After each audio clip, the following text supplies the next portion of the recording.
Assalamualaikum warahmatullahi wabarakatuh. Kembali lagi bersama di channel. Oke, lanjut saja kita ke cerita bab 23. Ada apa ini? Di saat adegan itu berlangsung, hadirlah Yoga di tengah-tengah mereka. Namun bodohnya Yoga hanya datang sendirian. Lelaki itu tidak membawa polisi atau siapapun. Tidak jelaskah saat Eja mengirim pesan bahwa keadaannya darurat? Woi woi, ada apa nih? Yoga menghalau orang yang baru saja akan melemparkan sesuatu tepat di kepala Eja. Stop. Yoga berteriak, stop. Gue bilang stop. Huh. Dada para lelaki itu naik turun seiring hela napas yang berantakan.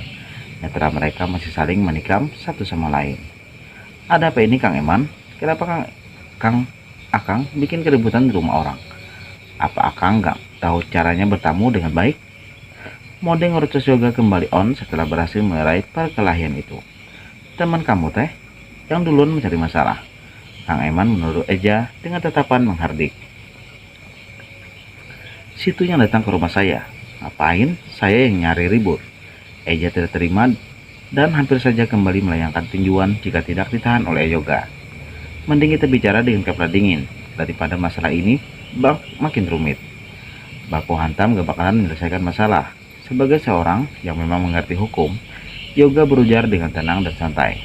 Dan ajaibnya orang-orang yang masih dikuasai amarah itu langsung menurut.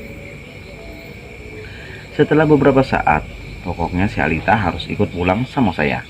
Kalian bukan siapa-siapa dan saya yang lebih berhak atas Alita. Kang Eman mulai mode ngotot setelah inti masalah itu kembali dibicarakan. Saya suaminya dan Alita sedang mengandung anak saya. Jadi saya yang lebih berhak. Anda bukan siapa-siapa. Alita cuma garis polos yang kalian jadikan alat pencari uang. Sampai kapanpun saya nggak akan pernah lepasin Alita. Dia milik saya. Eja juga ikutan ngotot. Mempertahankan apa yang memang harus jadi miliknya, walaupun hanya menikahi Alita secara kontrak. Namun pernikahan itu sah secara agama, dan itu sudah cukup jelas membuktikan bahwa Alita adalah istri Eja. Mending sekarang kalian pulang sebelum saya bawa kasus ini ke meja hijau. Silahkan, ayo kalau mau urusan sama polisi. Saya masuk penjara, Akang juga pasti masuk. Kang Eman malah balik menantang. Saya nggak takut, saya nggak bersalah, karena saya berniat menikahi Alita. Alita bisa menjadi saksi bahwa selama kami kontrak ini berlangsung, saya menjalankan peran sebagai suami sungguhan. Tidak ada paksaan atau menyakiti. Alita juga akan menjawab, mau jika saya nikahi. Ungkap Eja dengan rasa penuh percaya diri. Kang Eman menelan ludah. Benar ternyata berurusan dengan orang kata memang lebih rumit ketimbang berurusan dengan langganan yang biasanya dari negeri timur. Anjing teh, di perjanjian kan udah jelas. Kalau ada peraturan yang dilanggar maka kontraknya berakhir. Dan juga paling dilarang adalah kehamilan. Alita tidak boleh hamil. Kang, ini sudah peraturannya. Kang Eman belum mau kalah. Sekarang juga saya akan ke rumah sakit untuk visum. Saya akan laporin kalian yang sudah menghajar saya. Eja kembali mengancam. Horvan, saya juga dihajar. Ayo sok nanti saya juga bisa visum. Dih, Kang Eman masih juga ngeyel. Anda yang menyerang saya, bahkan di rumah saya sendiri. Mending gini aja Kang, Alita kan udah gak punya orang tua. Dia berhak menentukan jalan hidupnya. Kalau dia mau dinikahi secara resmi, kenapa Kang harus menghalangi? Mending Akang nyerah daripada kami benar-benar bikin Akang membusuk di penjara. Yoga juga ikut-ikutan mengancam, dan hal itu sukses membuat Kang Eman kegelapan. Kalah. Kang Eman sudah kalah telak. Dia tidak mampu lagi untuk mengatakan satu patah kata. Urusan dengan hukum membuat nyalinya begitu ngeciut. Hingga akhirnya Kang Eman andegeng memutuskan untuk pulang meskipun dengan perasaan dendam. Saya nggak akan tinggal diam, ucapnya dalam hati. Kemudian memberi kode kepada salah satu anak buahnya untuk mencari keberadaan Alita yang tadi berlari saat tangannya lepas dari cengkeraman Kang Eman. Alita masih berada di dalam kamar dengan hatinya yang sungguh tidak tenang sekali. Gadis itu gusar dan menerka-nerka apa yang sedang terjadi di bawah sana. Si A lagi apa di bawah? Tanya Alita berbicara sendiri. Alit mah takut si A dipukulin. Mana Kang Eman? Mah, garang orangnya. Duh, Alita jadi bingung sendiri. Alita kemudian mengingat tentang HP, mengingat benda kecil dan pintar yang selalu Alita simpan baik di dalam lemari. Sebuah alat yang bisa membuat Alita dan Eja mengobrol, meskipun tidak sedang bersama. Untung ada HP, mending Ali telepon si A aja. Alita lumayan bisa tersenyum sedikit. Kemudian gadis itu menuju walk-in closet dan segera mengambil ponsel tersebut. Tiap aja mau Alita pakai, pasti aja mati. Alita menggerutu ketika mendapati ponselnya mati. Bagaimana tidak mati? Ponsel itu sudah berhari-hari atau mungkin berminggu-minggu berada dalam lemari itu. Kudu dicas dulu ini mah. Untungnya Alita sudah tahu bagaimana mengatasi HP yang mati. Ia tidak perlu berteriak kaget saat benda kecil itu tidak menyala. Alita hanya perlu menghubungkan HP itu dengan kabel kecil yang sudah tersambung dengan aliran listrik. Tinggal nunggu baterainya penuh deh, ujar Alita saat berhasil mengajak HP miliknya. Dari situ kemudian meletakkan HP itu sambil sekali melihat bagaimana baterainya terisi. 5 menit 10%, 10 menit 25%, 15 menit 55%. Melani lama pisan nyampe 100-nya ini teh. Nggerutu lagi. Alita kemudian lanjut mondar-mandir sambil sesekali menempelkan telinga di pintu kamar. Namun Alita tidak menangkap suara apapun. Rumah itu tiba sunyi dan penuh aura menegangkan. Apa mending Alita keluar aja ya? Tapi kata si AA, kan gak boleh. AA, Alita menjadi cemas dan tidak jelas.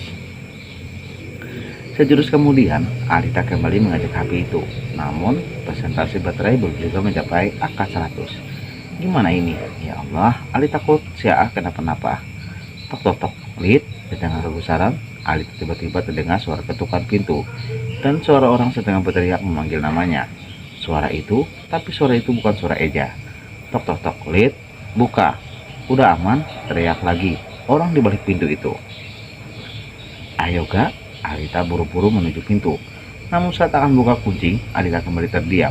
Ah, ini benar Yoga kan? Sebelum berani membukanya, Alita kembali memastikan bahwa orang di balik pintu adalah Yoga. Bukan Kang Eman ataupun kawannya. Iya, Kang Eman udah pergi. Alita udah boleh keluar. Emang sama Eja? Ya cepetan, kasihan tuh Eja babak belur di bawah. Babak belur, cekrek. Akhirnya pintu itu dibuka dan ternyata orang di balik pintu adalah benar Yoga. Kenapa Eja babak belur? Pasti gara-gara Kang Eman ya. Orang itu ternyata bukan Yoga, melainkan salah satu anak buah Kang Eman yang memang sejak tadi mengikuti gadis itu. Ayo, mau kemana? Orang itu melentangkan tangannya bersiap untuk menangkap Alita. Nyerah aja tuh, Lid. Ngapain kamu bela-belain orang kota itu? Kami itu cuma diperalat, ujar Ipan, anak buah Kang Eman, yang kebetulan Alita juga mengenalnya. Karena memang orang itu adalah putra Kang Eman. Enggak, Alit gak mau. Alit gak mau pulang, Alit gak mau menderita lagi. Biarin Alit menagih ke Kabungah. Kabungah naon Ari kamu? Yang penting mah hutang kolot kamu dibayar. Dan yang pasti orang tua kamu udah tersenyum di surga sana. Ipan kembali memberikan bualan agar garis itu bisa dirayu untuk diajak pulang.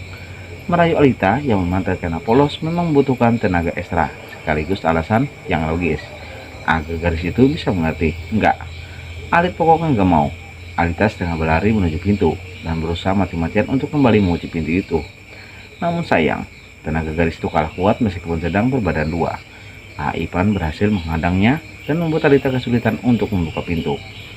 Detik selanjutnya Alita mendorong Ipan kemudian berlari sekuat tenaga untuk menuju lantai bawah, di mana Eja berada. Namun naas, saat gadis itu akan menapaki anak tangga, tangan Alita justru ditarik dan membuat gadis itu kehilangan keseimbangan hingga akhirnya terjatuh dan merinding di antara anak-anak tangga. Alita berteriak seiring tubuhnya yang merinding di antara anak-anak tangga itu. Alita, Ipan berteriak dari ujung tangga ketika melihat gadis itu tak berdaya itu berputar-putar dengan gerakan menyeramkan. Sementara Eja dan Yoga tengah mengobrol di ruang tengah, mereka mengira bahwa bal-balat Kang Eman sudah berhasil dipukul mundur semuanya. Mereka benar-benar tidak menyadari setelah satu orang ditugaskan untuk mencari Alita di lantai atas. Mending kita langsung ke rumah sakit aja, bro. Luka lu kayaknya cukup parah, Yoga menyaut sambil memperhatikan Eja yang sedang tertunduk lemas di sofa. Gak usah, gue gak apa-apa, sayup Eja menjawab dengan mata yang masih terpejam, merasai hantaman balat-balat Kang Eman yang kini mulai terasa sakitnya. Gemes gue, padahal lu kan udah bayar mahal buat ngontrak si Alita. Tapi kok mereka masih berani gangguin lu ya? Padahal kan perjanjiannya mereka gak akan ikut campur sebelum kontrak itu berakhir. Taulah, mereka itu emang orang-orang gila. Lo bakal lebih gak nyangka lagi kalau tahu apa aja yang udah mereka lakuin sama Alita. Sayup-sayup mereka mendengar suara teriakan dari arah tangga. Astaga, Alita bro. Yoga langsung bangkit ketika mendengar teriakan itu begitu nyaring tertangkap oleh gendeng telinganya. Lihat, Eja sama panik. Mereka berdua kemudian sama-sama berlari menuju arah sumber suara, dan betapa terkejutnya dua laki itu tatkala mendapati Alita tergeletak di ujung bawah anak tangga dengan darah segar yang mengalir di kedua paha miliknya di situ. Lid, sayang, bangun. Eja meraup tubuh Alita yang lemas tidak berdaya, gadis itu sangat lemah dan kehilangan kesadaran. Panggil ambulan, cepat, teriak Eja kepada Yoga. Bersambung. Oke, sampai di sini dulu. Jangan lupa ya, tekan tombol like, komen, subscribe, dan juga tekan tombol lonceng notifikasinya. Terima kasih. Assalamualaikum warahmatullahi wabarakatuh.